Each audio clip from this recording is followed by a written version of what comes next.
What is going on, guys? Jack here, and welcome back to another Football Manager Simulates. Today we have Carlo Ancelotti managing Everton. Yes, at the time of recording, this appointment seems all but done, so I'm now recording this in anticipation that Ancelotti will be named as Everton coach by the time that you're seeing this video.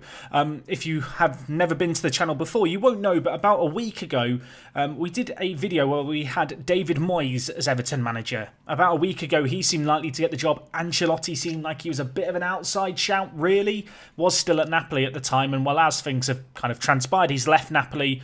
And, well, as I've already said, at the time of recording, this seems like a likely appointment. So today, with the help of Football Manager, we are going to simulate in this Football Manager sandbox how Ancelotti gets on in charge of Everton. They are predicted to finish 7th. They've got a little bit of money to spend.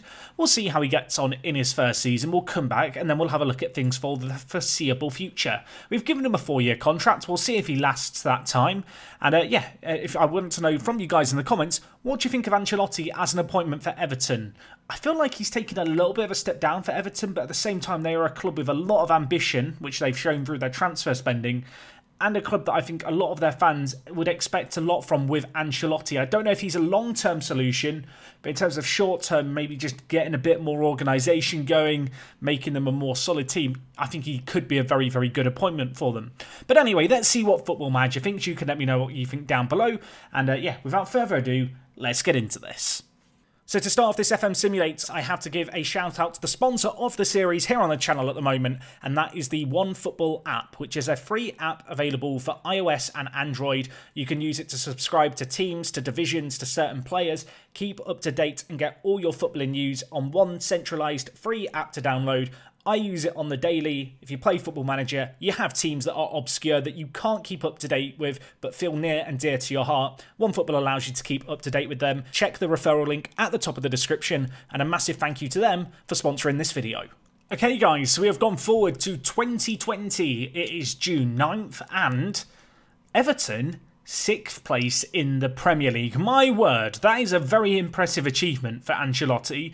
You can see here they got 20 wins from 38 games, which, of course, with him joining halfway through the season, might be a little bit of a stretch for him to achieve in real life. But yes, they finished on 66 points, 2 points ahead of Manchester United, who, well, Solskjaer has been sacked, not entirely surprising.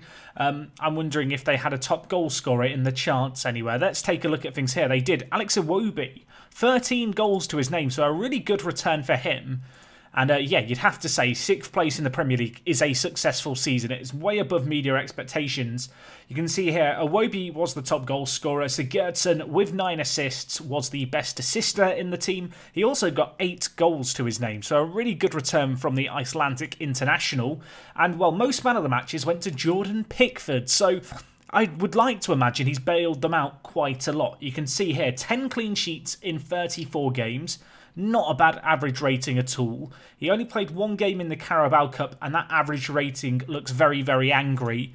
Let's take a look at how they got on in their various competitions this season. So tragically, they lost the Leighton Baines testimonial, the game that everyone really cared about. But, well, you can see from there, they made it to the 4th round of the EFL Cup where they took Manchester United to penalties. Unfortunately, Sidibe missing the all-important one there. You can see Sigurdsson with 2 goals to his name.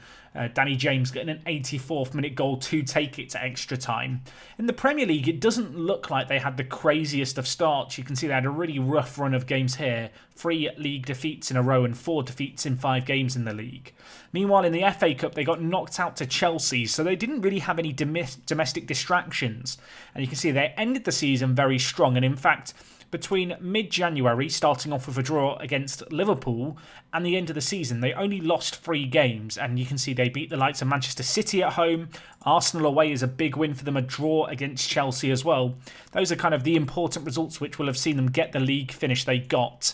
If we just have a look at their past positions here. Did they make a late resurgence at the end? Not really. They had a bit of a steady start to the season. You can see after 11 games they were in 12th, but a strong second half to the season really did make a difference for them.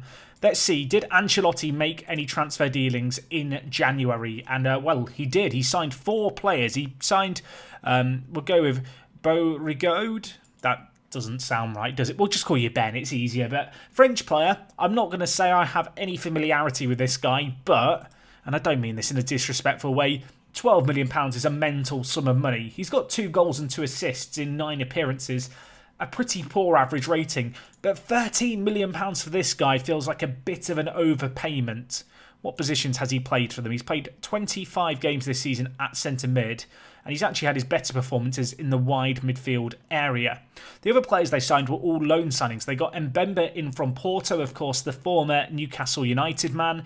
Abdel Tarabt, now there is not a name I've heard in a while. He didn't play too many times for them, but his ratings were pretty good when he did play. He's on loan from Benfica.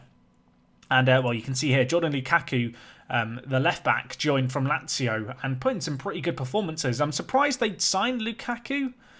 The only reason I could see that you'd ever bring him in is if Digny or Baines got a long-term injury. In terms of outs, did they really let anyone go? They didn't. So they kept their main squad. Let's have a look. Who was the difference makers for them then? So Iwobi got 13 goals. Sigurdsson got 12 in all competitions. Richarlison, who seems to have played mostly out on the right, had a very, very good season. 9 goals to his name, 2 assists as well. And, well, you can see Moise Kean getting a decent number of games. Not getting the Duncan Ferguson treatment, certainly. 7 goals to his name, 2 assists. Lots of appearances on off the bench. And, well, he looks like he's been bedded into the team quite nicely by Ancelotti. The top performers were Sigurdsson, Iwobi, and then Sidibe, actually, at right back, had a very, very good season. And Tarabt up there as well, although, on the whole, the average ratings are pretty poor in the nicest possible way. You wouldn't look at those and go, that's a team that finished 6th, but... Well, 6th is what they managed to achieve. Only 17 goal difference, but they grinded out a lot of wins. And they didn't draw too many, whereas a few of the teams behind them did draw an excessive amount of games. The good news is Everton are going to have European football going into Season 2 under Ancelotti. Has he signed a new deal at the club? He hasn't. He's wanted. Who are you wanted by? He's wanted by Manchester United. Oh, imagine if they poach him. We'll have to see who takes over Everton in his absence. And, well, let's go forward another year, shall we? Will they be able to keep Ancelotti at the club? Is he going to get headhunted by United? Let's find out. I'm more upset about this than I thought I would be. Carlo Ancelotti, he's gone to United. He's only got 1 more year left on his contract, so he's gone there on a 2-year deal. But yes, he's abandoned Everton after just 1 season. Who has taken over in his absence? It's been Eddie Howe. Their media prediction was 7th, and it looks like they've got 6th place again. Lightning has struck twice. This time they've beaten Chelsea to the Europa League spot. You can see, lucky old Chelsea, they get a spot in the Euro Cup 2, which I believe is a competition yet to have a name, but it's going to be the 3rd European competition that's, well, on the horizon as something that's going to be added. And, well, you can see here, Eddie Howe has taken charge. And he's done his thing in his absence. Well, in Ancelotti's absence, you can see they signed Sidibe, they signed Gabriel Barbosa. What a signing that is. Very excited to see this guy play for Flamengo against Liverpool at the weekend. I've heard lots of good things about him, and I was impressed by his performances in the Copa Libertadores. You can see here he's got 8 goals and 6 assists. So he's had a pretty good impact at the club, the 24-year-old. You can see they brought in a few other players. Ronaldo Vieira from Sampdoria. Jordan Lukaku they signed permanently as well. So interesting to note that a player who was loaned in by Ancelotti was ultimately signed on permanently. On the outs, I noticed Calvert-Lewin for £30 million. That is a mental sale. How have they got £30 million for him? Newly promoted Swansea, I mean, questionable transfer business. You can see some of the other players they let go of. Looks like it was quite a high turnover of players, but, well, Eddie Howe made things work, and he matched Ancelotti's achievements. How did they do in Europe? So they got knocked out on away goals by Fiorentina in the European Cup. In the EFL Cup, they got knocked out on penalties the 2nd year in a row against Middlesbrough. And, well, you can see here, in the FA Cup, they lost in the final after extra time to Manchester United. I'm assuming that Ancelotti left at the end of the season. Yeah, he did. He left a few days after we left things previously. Kind of interesting to see Eddie Howe take over, because he's the kind of manager who... I know he's been at Bournemouth a long time now, and I know Bournemouth fans won't appreciate me saying this, but I'm kind of surprised that a club like Everton hasn't given him a chance. He's the kind of manager who... I could definitely see managing Everton in a weird way. I don't feel like Ancelotti is a long-term solution at Everton. And someone like Eddie Howe is the kind of manager who I could see being, ending up in this kind of role down the line. You guys can let me know what you think of that. I know, Bournemouth fans, you're not going to be happy, but I feel like Eddie Howe already has proven to be a top manager at your club, and I would be interested to see what he could do at a team like an Everton in terms of pushing them on that little bit further. Anyway, in Football Manager, he's done quite well here. Now, obviously, this was Ancelotti at Everton. He left after just one season. Let's have a look at what he managed at Manchester United. He finished 5th. I'm not going to look through this in a ton of detail because Everton are the focus of this. But of course, Everton lost against Ancelotti's FA Cup. Ancelotti won against his former club Everton. I didn't even clock when we looked at Everton's results the fact that that would have been Ancelotti versus Eddie Howe. So Ancelotti's taken over, left after a year, then destroyed all Everton hopes and dreams of a rare cup to hold on to in the FA Cup final after extra time. It was Jesse Lingard with the goal. Gabriel Barbosa got them off to a flyer. Harry Maguire had an absolute mare. But yeah, not ideal. Did Ancelotti splash the cash? He splashed a little bit of the cash, didn't he? A bit more cash than he was able to spend previously. You can see he really did strengthen up the defence from the looks of things at United. Anyway, this isn't a video focusing on Everton, but I kind of am just curious now to see what Eddie Howe would do at Everton. So we've established that Ancelotti spends a year at Everton, does some good stuff, decides actually, maybe there's a bigger club that needs me. Ollie doesn't last the year, gets kicked out, Carlo takes over. But I want to go forward just a couple of years now. I just want to see over a few more years, how does Eddie Howe get on? Can he turn Everton into this consistent top 6 finishing team? And also, what becomes of Ancelotti? So let's go and take a quick look at what's going on in the not-so-distant future. Okay, guys, so we start here on the profile of Everton. A couple of years down the line, you can see Pickford and Sigurdsson still at the club. And, obviously, they finished 6th under Ancelotti. They then finished 6th in Howe's first season. Last season, they finished 7th. And as you can see, looking at the league table here, they did pretty well still. Only 3 points off Tottenham, although their points total wasn't the greatest. But then this year, they've really kicked things on another level. You can see here, they've ended up finishing 6th, which is a really, really impressive finish. In truth, you can see Tottenham finishing down in 11th, having a nightmare of a season. There was quite a long gap, I guess, between Everton and Manchester City, and also Everton and Norwich, who trailed behind in 7th. A bit of perhaps a golfing class then when it comes to the teams, but nevertheless, Everton having a good few years. Their media prediction was 7th, and Eddie Howe, well, he looks fairly settled at the club, although he's wanted by. Are you kidding me? He's wanted by Manchester United. Where's Ancelotti? Where are you, Ancelotti? Carlo, you're unemployed. You left Manchester United this year, so I guess he was sacked at the end of the season? Yeah, he was sacked. They finished 3rd, and that wasn't good enough. And he got knocked out of the Champions League semi-final. That feels quite harsh to me. But I guess it is Manchester United. They expect big, big things. They didn't quite live up to them. Right, I'm a little bit nervous. I will just quickly have a look at Everton's team so you can see kind of the squad that Eddie Howe has built. But I now want to go forward again. And I just want to see if Eddie Howe now gets poached by United, because it would be a little bit of a disaster. It's like Moisey all over again. Surely an Everton manager can't go to United for the 3rd time in about 20 years in this save game. Let's go forward and find out. I'm terrified. 2024.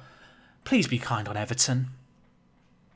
So football, and indeed Football Manager, it can be a very, very cruel game. But it's not cruel here. Eddie Howe is still manager. He was not poached. Did he sign a new contract at the club? He didn't. He's wanted by Chelsea now, but he's still Everton manager. And to be fair to him, he's got them 6th place again. You've got to admire Everton's consistency over the course of the last 5 years here. You can see the team that they've got. Gabriel Barbosa looks like he's been an absolutely inspired player. You can see they've also got Christian Eriksen and Ziyech in their midfield. So that's one hell of a creative force there. You can see Baba Rahman at left-back, Murillo at centre-back. I quite rate the team that Everton have got here. It's not entirely surprising to me, the fact that they've got 6th place.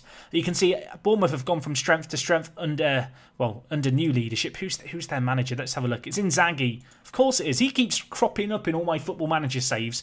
Tottenham still struggling. Meanwhile, Manchester United, who appointed Diego Simeone, have, struggled massively. They finished 5th in his first year at the club. And, if I was him, I'd be a little bit worried about getting sacked because, based on previous track records, he's not going to last very long if he does that poorly.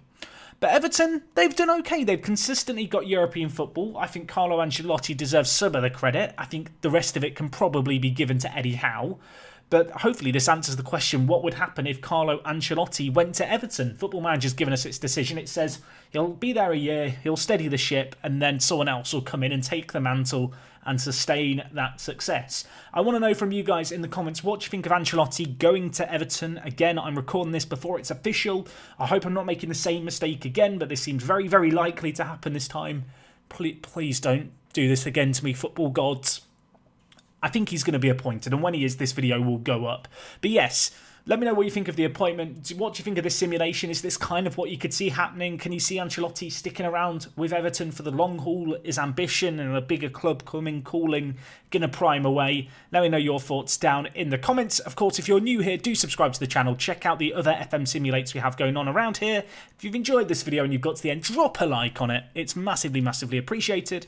And that is all from me today. Thank you so much for watching. As always, folks, it is me, Jack, and I will talk to you guys in a bit. I'm out.